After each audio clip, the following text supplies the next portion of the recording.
गया था, वो मुझे अल्फ्रेड पार्क लेकर के गए और वो कहानी उन्होंने मुझे सुनाई। उसके बाद मैं संगम स्नान के लिए भी गया तो पहले अल्फ्रेड पार्क ही गया, आजाद के माउजर को प्रणाम करने के लिए, आजाद को प्रणाम करने के लिए। बहुत छोटी सी उम्र में एक कविता में आजाद के नाम समर्पित करना चाहता हूँ, शहीदों के लिए कार्यक्रम है। बहुत छोटी सी उम्र में पहली बार गांधी के सिद्धांतों पर चलते हुए अंग्रेजों की अदालत में खड़े हुए बनारस में, जहां से विनोद पांडे आते हैं, 15 बैतों की सजा मिली, बदन के कपड़े फट गए तो फिर बदन पर कपड़े नहीं पहने, इस मुल्क की मिट्टी को मुट्ठी में लिया, एक शपथ लिए, घोषणा की 15 साल की कोई बहुत बड़ी उम्र नहीं होती, और शपथ ये थी कि ब्रिटानिया सरकार के कारखाने में कोई बुलेट ऐसी नहीं चली जो आजाद के सीने में उतर सके।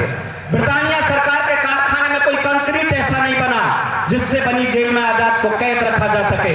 आजाद आजाद जिया, आजाद मरेगा, इस संकल्प का निर्वाह इस क्रांतिकारी इस नौजवान ने 27 फरवरी 1931 को प्रयागराज के अल्फ्रेड पार्क में हजारों अंग्रेजों से अकेले शेर की तरह मुठभेड़ करते हुए अपने माउजर की अंतिम गोली से अपने मस्तक पर प्रहार करके अपना हंसता हुआ जीवन पुष्प मां भारती के चरणों में समर्पित कर दिया। उन्हें प्रणाम करते हुए कविता पढ़ना चाहता। दोस्तों, इस देश की तरुणाई मेरे सामने बैठी है। पुराने लोग तो तालियां बजाएंगे, उठाएंगे, क्योंकि उन्होंने आजाद की कहानी को, बहुत आजादी के बाद बहुत सारे लोग ऐसे होंगे जो हो सकता है आजादी से पहले ही जिनका जन्म हुआ हो, लेकिन जिनका बचपन बीता होगा आजादी की कहानी सुनते हुए ऐसे लोग बैठे हैं। और ये तरुणाई बैठी है जिसका प्रतिनिधित्व आजाद ने उस समय किया, माउजर लेकर के हाथ में। मुझे सूचित करना कि मैं हस्तिनापुर में सत्य के साथ खड़े होने वाले नगर में खड़ा हूं, और आजाद की परिभाषा क्या, आजाद है क्या, तो प्रणाम करता हूं आपको, स्वागत कि आजाद वही जो तन मन से भारत माता, आजाद वही। तुम भगत सिंह के लिए 23 मार्च को कार्यक्रम करते हो, आमंत्रण था, मैं नहीं आ सका मेरी मजबूरियों से, लेकिन मेरी एक कविता आप तक पहुंच जाए और मैं क्षमा मांगता हूं भाई संजीव से, मैं तब नहीं आ पाया, वो अनुष्ठान आप मेरा स्वीकार करना मेरा आना। आजाद वही जो तन मन से भारत माँ का अनुरागी था, आजादी लाने की खातिर जो बचपन से ही बागी था, आजाद वही जिसने आजादी का सपना आबाद रखा, प्रण याद रहे आजादी का इसलिए नाम आजाद रखा। तालियां उठाओ तो इतनी तालियों से ये आजाद को नमन नहीं होगा।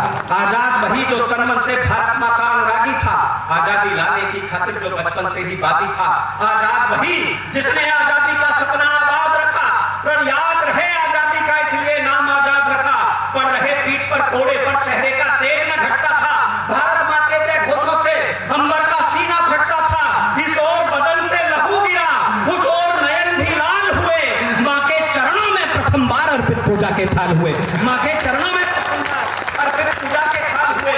अंग्रेजों के सम्मुख उनके शासन की अभय अवज्ञा की, भारत की रजले मुट्ठी में शेखर ने भीष्म प्रतिज्ञा की, भारत की, और उस प्रतिज्ञा पर ताली उठे, भारत की रजले मुट्ठी में शेखर ने भीष्म प्रतिज्ञा की, जो कैद कर सके जीते जी, जो कैद कर सके जीते जी, दुनिया में ऐसा कान बली, शेखर का सीना भेज सके लंदन में गोली नहीं ढली, शेखर का सीना भेज सके लंदन में गोली नहीं ढली, जो मुझको बंदी रख पाए, जो मुझको बंदी रख पाए, वो कंक्रीट वो जेल कहां, जो मुझको बंदी रख पाए, वो कंक्रीट वो जेल कहां, गोरों में इतना तेल कहां, शेखर को रखना खेल कहां, गोरों में इतना तेल कहां, शेखर को रखना खेल कहां, बागी होकर आजादी का सपना आबाद करेगा, शेखर आजाद जिएगा, शेखर आजाद मरेगा।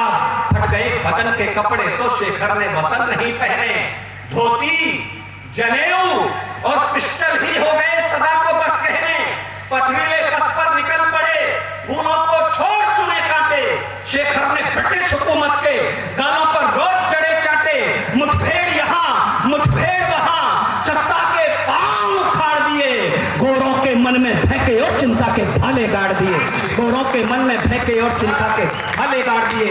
हम काकोरी घटनाक्रम का शताब्दी वर्ष मनाएं, आजादी के रण की खातिर, आजादी के रण की खातिर कर यूं और संगीन लिया, लंदन जा रहा खजाना जो वो काकोरी में छीन लिया, लंदन जा रहा खजाना जो वो कौड़ी में छीन लिया, फिर वेश बदल कर यहाँ वहां करते गोरों पर वार रहे, फिर वेश बदल कर यहाँ, फिर वेश बदल करके हर दिन गोरों को करते बर्बाद रहे। सबके सब साथी पकड़ गए, आजाद सदा आजाद रहे। सबके सब साथी पकड़ गए, आजाद सदा आजाद रहे। करने की उनको गिरफ्तार हर एक कोशिश नाकाम रही। शेखर की अंतिम सांस तलक गोरों की नींद हराम रही। शेखर की अंतिम सांस तलक गोरों की नींद हराम रही। ईंटों के पत्थर से जवाब मिलते अंग्रेजी शासन को। इकलेश शेखर ने हिला दिया लंदन वाले सिंहासन को। जो भी खेले अंग्रेजों ने उन पर सब खाली दाव रहे। आजाद तान करके सीना देते मूंछों पर ताव रहे। आजाद तान करके सीना देते मूंछों पर ताव रहे। आजाद नाम को सुनते ही गोरों के दिल घबराते थे। हुंकारों से अंग्रेजों के सब मंसूबे हिल जाते थे।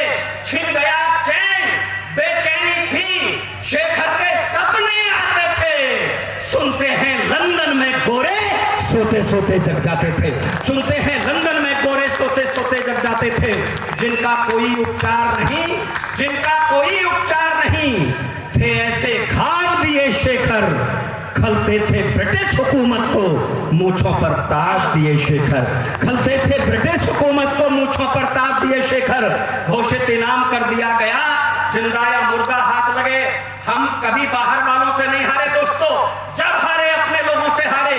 घोषित इनाम कर दिया गया, जिंदा या मुर्दा हाथ लगे। लालच में घर के भेदी ही देने गोरों का साथ लगे।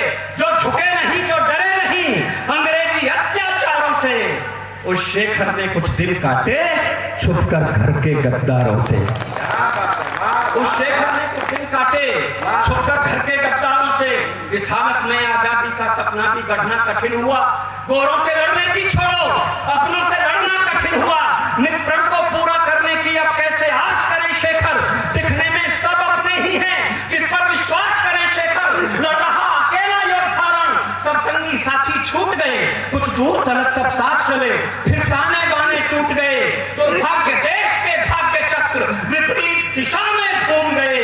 बिस्मिल अशफाक लाहौरी और रोशन फांसी को चूम गए। बिस्मिल अशफाक लाहौरी और रोशन फांसी को चूम गए। बिस्मिल अशफाक लाहौरी और रोशन फांसी को चूम गए। सुखदेव भगत सिंह राजगुरु की अमर शहादत निश्चित थी। वाह वाह वाह वाह वाह वाह, कमाल कर रहे हो भाई, जिंदाबाद। एक बार जोरदार तालियां बजा करके थोड़ा। मैं इस देश की तरुणाई को प्रणाम करता हूँ जो खड़े होकर के तालियां उठाते ही रही इस कविता पर। और लोग कहते हैं कि पीढ़ियां बदचलन हो गई। हस्तिनापुर में आकर के नौजवान पीढ़ी से सीखे कि देशभक्ति क्या होती है।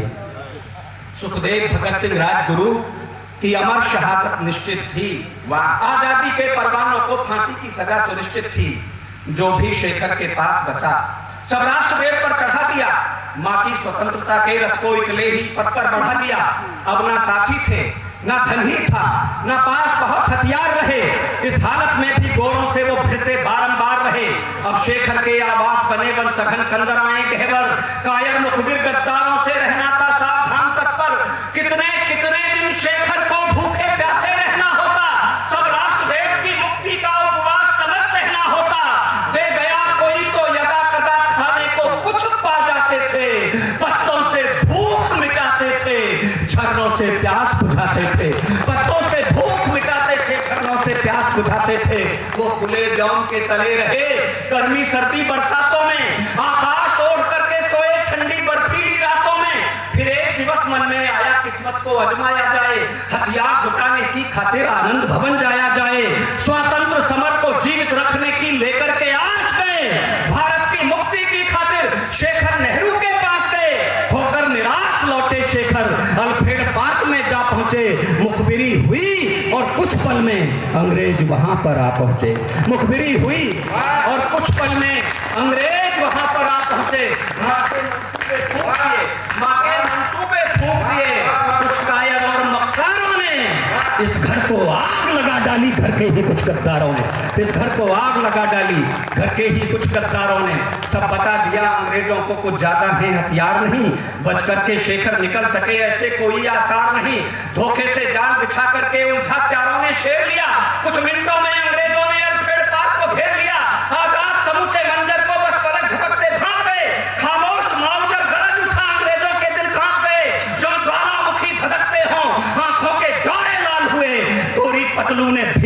शेखर इतने विकराल हुए, गोरी पतलू ने भीग गई शेखर इतने विकराल हुए, गोरी पतलू ने भीग गई शेखर इतने विकराल हुए। ये व्यूह महाभारत से भी 10 महारथियों के 7 महारथियों के बीच में अभिमन्यु थे, सैकड़ों के बीच में थे आजाद। ये व्यूह महाभारत से भी 10 गुना भयानक खेला था। उस ओर सैकड़ों गोरे थे, शेखर इस ओर अकेला था। उस ओर सैकड़ों गोरे थे, शेखर इस ओर अकेला था। सीतेसी फुर्ती दिखलाकर बरगद से पीठ सुरक्षित की, चुन लिया जिसे भी पिस्टल ने, उसकी ही मौत सुनिश्चित की। जिसने भी गाली देने की कोशिश की, चमड़ा उड़ा दिया। वो शीश काल के चरणों में पल में शेखर ने चढ़ा दिया। जो ज्वालामुखी धड़कते हो आंखों पल में शेखर ने चढ़ा दिया। पूरब पश्चिम उत्तर दक्षिण पिस्टलियों मौत उगलता था। गोरों को इकले शेखर में 10 लोगों का भ्रम पलता था। गोरों को इकले शेखर में 10 लोगों का भ्रम पलता था। मच गई पार्क में भगदड़ सी, भागो भागो भूचाल है ये। अब सबका मरना निश्चित है, आजाद नहीं है काल है ये। वो जान बचाकर भाग रहे पर जबरन ठेले जाते थे। सरकारी खौफ दिखा करके इस ओर धकेले जाते थे। वो निर्भय नरनाहर लगता जैसे श्वानों में सिंघड़ा, या सर्प झुंड में गरुड़ कोई जैसे चिड़ियों से बाज लड़ा। लगता जुगनू की टोली में नक्शे दिनमान उतर आया। लंका में आग लगाने को फिर से हनुमान उतर आया। लंका में आग लगाने को फिर से हनुमान उतर आया। ये दृश्य देखकर गोरों की रुक गई हलक में सांसें थी। जिस ओर माउजर घूम गया उस ओर लाश ही लाशें थी। जिस ओर माउजर घूम गया उस ओर लाश ही लाशें थी। शेखर का गजब निशाना था, हर गोली कर्ज उतार गई। चुन लिया जिसे भी पिस्टल में, गोली छाती के पार गई। रह गई ये 4 पंक्तियां पढ़ता हूं और विदा लेता हूं। आपकी आंखें नम हो जाएं या कोई श्रद्धा कोई भक्ति का ज्वार हृदय में हिलोरे ले जाए तो खड़े होकर के आजाद को उनके माउजर को प्रणाम करना। रह गई एक अंतिम गोली, आ गई प्रतिज्ञा याद उन्हें। जीना भी था आजाद उन्हें, मरना भी है आजाद। जीना भी था आजाद उन्हें, मरना भी है आजाद उन्हें। पल भर को पिस्टल रखा और शेखर ने ये काम किया। भारत माँ की मिट्टी को ले मुट्ठी में विनत प्रणाम किया। बोले माँ मुझे क्षमा करना, इतनी ही सेवा कर पाया मैं, कष्ट न तेरे हर पाया। तुझको आजाद न कर पाया मैं, जन्म दोबारा लूंगा फिर तेरी गोदी में आऊंगा। जंजीरें तेरी काटूंगा, तुझको आजाद बनाऊंगा। दोपहरी मेरी जीवन की हो गई शाम, स्वीकार करो हे भारत माँ इस शेखर का अंतिम प्रणाम स्वीकार करो। हे भारत माँ इस शेखर का अंतिम प्रणाम स्वीकार करो। ये कहकर पिस्टल माथे पर रखा, फिर ट्रिगर दबा दिया। शेखर ने जीवन पुत्र स्वयं माँ के चरणों में चढ़ा दिया। भारत माता की, भारत माता की। दोस्तों